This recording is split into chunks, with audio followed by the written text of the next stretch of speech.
Well, we'll go ahead and hop in here. It's so wonderful to meet you. Thank you for taking a minute out today. I appreciate it.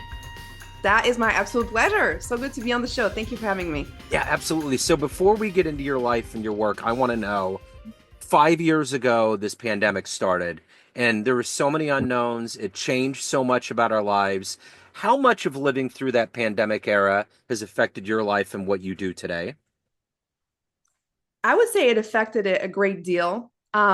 I was so happy. Back then, I was still working as a pharmacist full time.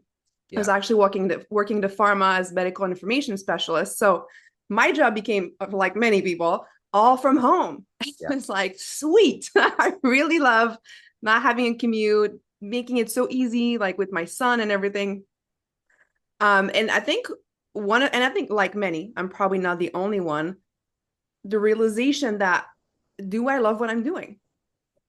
I had been really diving into self-development already for a few years, already started to collect certifications and traveling when it was permitted before, to take some coaching training, initially for me, for yeah. diving more into me and understanding myself and the stuff I was going through. But then fast, it became like, wait, I can teach that to other people. Like other people need to know this too. And so I started to become more and more passionate about it. And the year of COVID, or a bit more than that, was the year that I dove deep Yeah. into the Tony Robbins world. I don't know if you Okay. know Tony Robbins. Oh, of course. Yeah. Some people don't No, still. yeah, that's weird to me. I grew up with them. Oh, you did? Okay, cool. Oh, Cool. yeah. All the infomercials and the tapes and everything. He's been around. It's Yeah. been around for a while. Yeah. Yeah. And so I had done a lot of things, and I hired a Tony Robbins coach, and with it came a ticket to Unleash Your Power Within, which was like it's his first event. And from that event, which I took in COVID, it's his first, one of the first times he did like the hybrid, like online the stuff, because it was all in person before. And then I just got in the whole thing, like Yeah. all his events. I just loved it because for all I've learned in coaching and different modalities, hypnosis that I studied, NLP, he was doing all of that, but on hormones. And I just fell in love with it. And so that was really my deep dive. And so I feel like it really transformed me, to circle back to your question, because not so long after, maybe like a year after we came out, so to speak, I had an opportunity to apply and join Tony Robbins' team as a coach. So that was really kind of the stepping stone for that. Even though I was up for a promotion at my job, like it was with HR, all approved with my bosses. I was like, okay, I'm burning my boat, leaving my career for as a pharmacist, and I'm jumping in. Wow. That's Mm-hmm. quite a jump. So let's get into what you do today and maybe touch on your life as a pharmacist. I'm going to put you in front of a bunch of grade school kids. It's career Yeah. day. And let's say they're 10 or 11 years old, and one of the kids in the back of the room is very curious and is like, "Hey, what do you do for a living?" How do you answer that child? Mm. Well, I mostly work with women, so I'm just going to pretend it's a girl. Yeah. I would probably say to her, well, do you feel like sometimes you're with people and you can't really be yourself? Like, because you want to be loved and accepted by the group, you're kind of like tweaking how you are, or you're not saying certain things, saying other things. Maybe afterwards, you're like, oh, why did I say that? Would I not say that? And I would wait for the answer. She'd probably feel that way. If not, I'd be like, sweet, Yeah. enjoy that. But yeah, if she felt that way, like, well, that's what I do. I help women to stop dimming their lights to fit in, and actually realize that it's possible to unleash the true fullness of who you are and have deeply connected relationships. Because that's kind of the conflicts we are in oftentimes, and not just women. Specifically work with women, but I think that's everybody. We want to fit in, we want to be loved. Like, we're social creatures, human beings. But then we think that we can't really be ourselves, or we won't be accepted and loved the way we are. It's actually the reverse. That's been my own life's journey. Yeah. And what I've realized is that actually, when I started to learn who I was, because I just didn't know, actually, first of all, and connect with that and unleash myself little bit by little bit, my relationship became actually deeper. And so that's what I'm passionate to bringing to the world. I call myself a women empowerment mentor coach. But if I would say that to that little girl, she probably wouldn't get it. They may. I mean, kids tend to be Yeah, rather that's intuitive. true. Yeah. But yeah, I think It's interesting because I think a lot of us sometimes get around groups where we have to dial it down. It can be too much. Like you're just going to be going way over, or there's not going to be understanding. And I think that's the trick of being a human is that you do have to be adaptable. But ultimately, at the end of the day, you might walk away thinking, man, it wasn't me. It wasn't the full force. And I think a lot of people fall into that. And that's a huge thing you're saying, because it's now it's finding this artistry between how do I be myself Yeah. and how do I also adapt to people around me, Yeah. because that's an art, right? If you look at, the golden rule is treat others like you wanted to be treated. But if we look at, personality profiles and understanding the differences, we go up to the platinum rule when we treat others the way they want to be treated. Yeah. So how do we play that line between being the fullness of who I am and being flexible in that so I can meet the other? So what did you want to be when you were like in 10 or 11 years old? What was your dream life? My dream life. Well, funny, two things. Initially, probably like a lot of little girls, I wanted to be a teacher Yeah. because that's your first role model. But I think even deeper for me, I'm thinking back even like in high school, I would often stay, after the classes when you stay to ask questions to the teacher and there's like a little mini session for questions, especially in math and sciences. I understood that stuff and I loved it. And I love to stay to actually help my peers Yeah. because they often liked how I was explaining to them that made more sense sometimes than the teacher explaining to them. Yeah. So I definitely always loved that. And I also wanted to be a businesswoman. Yeah. My uncle was in computer sciences and building a lot of businesses. And so I remember drawing myself as a businesswoman with like a big like briefcase and like the shoes out, like she's so tired with all kids around. I don't know why I always saw myself as being overwhelmed. So Yeah. that I'm changing. But yeah, these two things. So what were the foundational elements? Take me back to your childhood. What were the seeds that were planted to become an empowerment coach and to get into the Mm, pharmaceutical world? How did all these things mm. kind of evolve into where you are today? Great question. So there are two different things. I'll answer the coach first, and then I'll tell you the pharmacist. So for becoming a woman empowerment coach, I think for me was more my own journey in my own empowerment. Yeah. So I grew up very much a people pleaser. I come from two different cultural and family and religious backgrounds. So my mom and my dad are from two different religions. They eventually divorced. So I was often put in that position of like, are you this religion or this religion? And then mommy doesn't care so much, but daddy cares a lot. So I'm going to say daddy. And that seems pretty cool. Like, right, I'm just going to please what seems to work for the majority. Yeah. And so I started to learn to be more of a chameleon. And as I grew up, even though I didn't necessarily align with that religion, I didn't feel like I could just say the truth. So I was kind of even lying a little bit about my beliefs because I wanted to fit in, because I wanted to please and loved. And it just came to a point where I felt like no matter what I did, especially when my parents were divorced, I would not be loved and accepted with my choices by both parents at the same time Yeah. because they had different views. And so that's really when I started to see, because that behavior was with friends and everywhere, not just in the family, but I started to see, I remember that I was in college, holy moly, like this doesn't work. Yeah. By trying to please everybody all the time, it's me I'm not pleasing anymore. And so that thought was really kind of the starting point for me to be like, okay, I'm going to be myself. And at first it wasn't artful the way I did that. And I had to like learn how to do it in a more mature way, I would say. And so this journey really is what led me to becoming a women empowerment coach or mentor coach. I like to bring the mentoring because it's a lived experience as well with the coaching to today. And to answer for the pharmacist, really, my mom's a pharmacist, and I've always loved sciences. Before I did pharmacy, I did actually a bachelor's degree in pure and applied mathematics. Yeah. Really always like math and science, but yeah, there's just a point where math felt really lonely, and I really wanted to work more with people and feel like I made a difference. And so that's what led me to follow the steps of my mom. You know what I can't understand in 2025 is there's so many things not only with minorities, but with women that have just the rights, just reproductive rights and access to Mm, healthcare.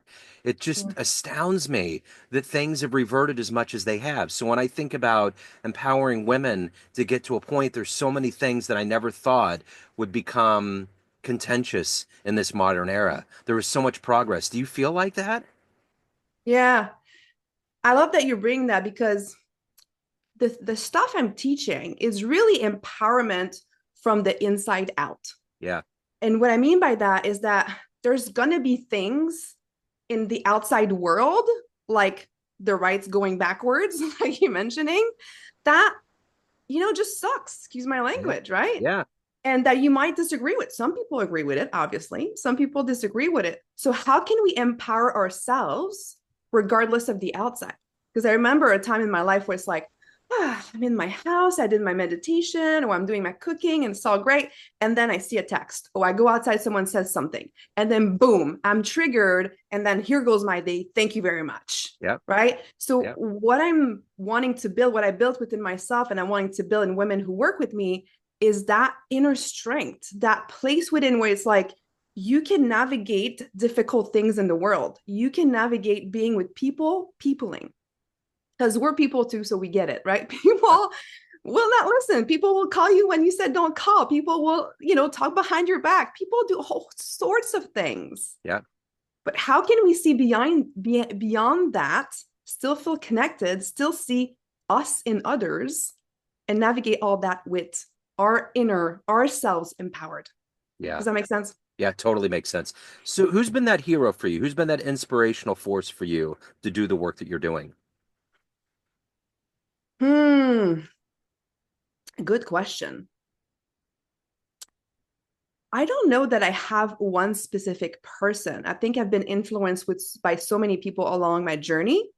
Funny enough, before today, a lot of them have been men. If Wow. I think about um, coaching journeys, Eckhart Tolle, um, what is the guy? Ruiz from the Four Agreements, Yeah. Don Miguel Ruiz, Yeah. of course, Tony Robbins. A lot of them have been men. And I think what's inspired me a lot is because I'm women and kind of like applying that to my journey. And actually, recently, I discovered some women leaders that I'm really diving deep into their content. Don't know, her name is Melanie Anlayer from Alpha Femme. And there's also Shoshana Raven that I just recently discovered. And they're bringing the femininity to their leadership that Yeah. is quite inspiring, and that's deepening my own inner truth and kind of confirming like, okay, that I'm on the right path, this is it. So I'm bringing a lot of like all these masculine leaders that brought so much, like even I studied yoga and ancient philosophies, all oftentimes these were men Yeah. writing these things. And so kind of bridging that just kind of adds depth and confirmation to my calling. Yeah. So, if you could meet one empowered woman that exists on the planet that you admire for what they do across the board, spend some time with them, ask some questions, someone that might help you on your journey, who would that be? Anybody on the planet? I would say currently that would be Melanie Ann Layer. Yeah. She's really built a big work, and she stands for a lot of things I stand for. So I would definitely value some one-on-one time with her. 100%.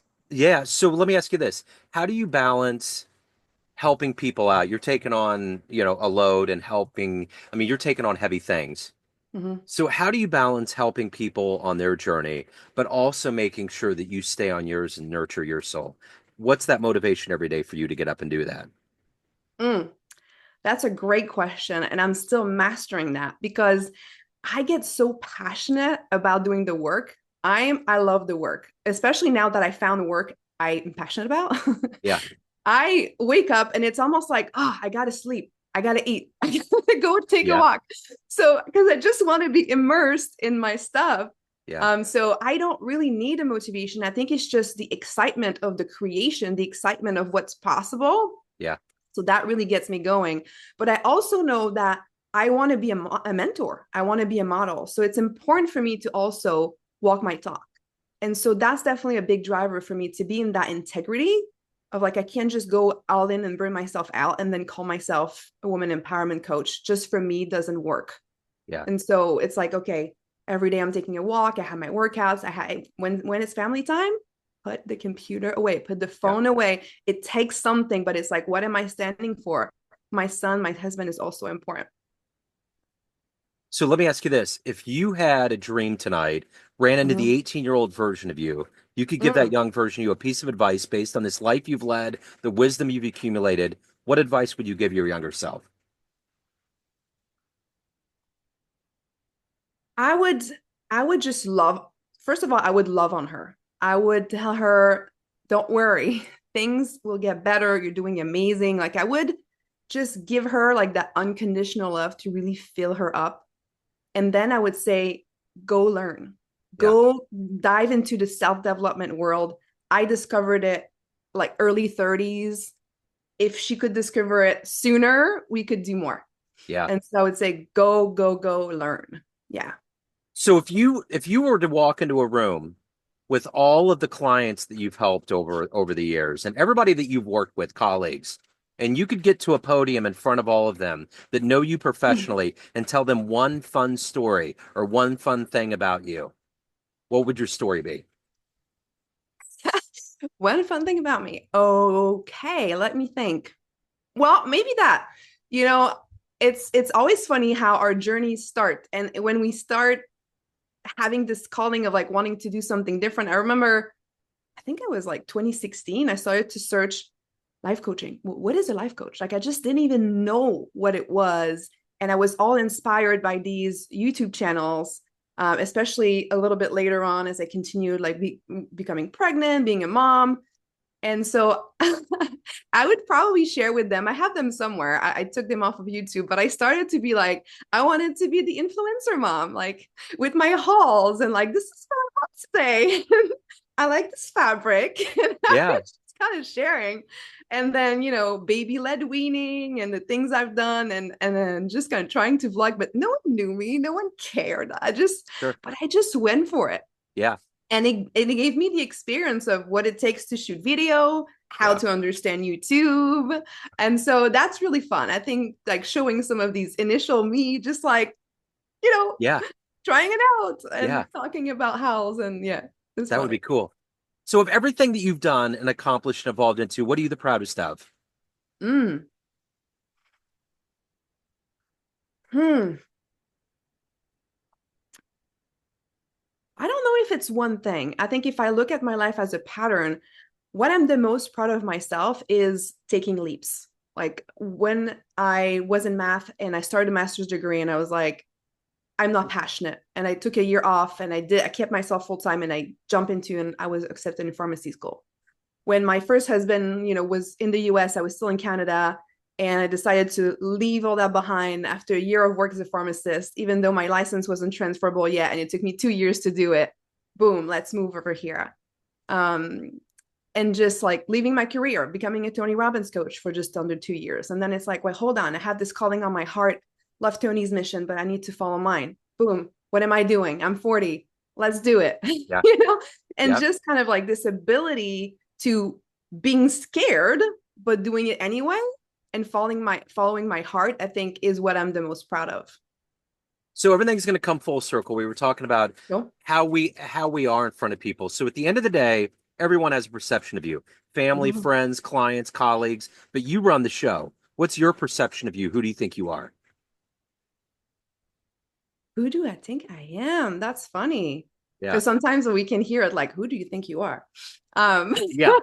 right. And then also, who am I is like such a philosophical question, Yeah. an age-old question, like, who am I?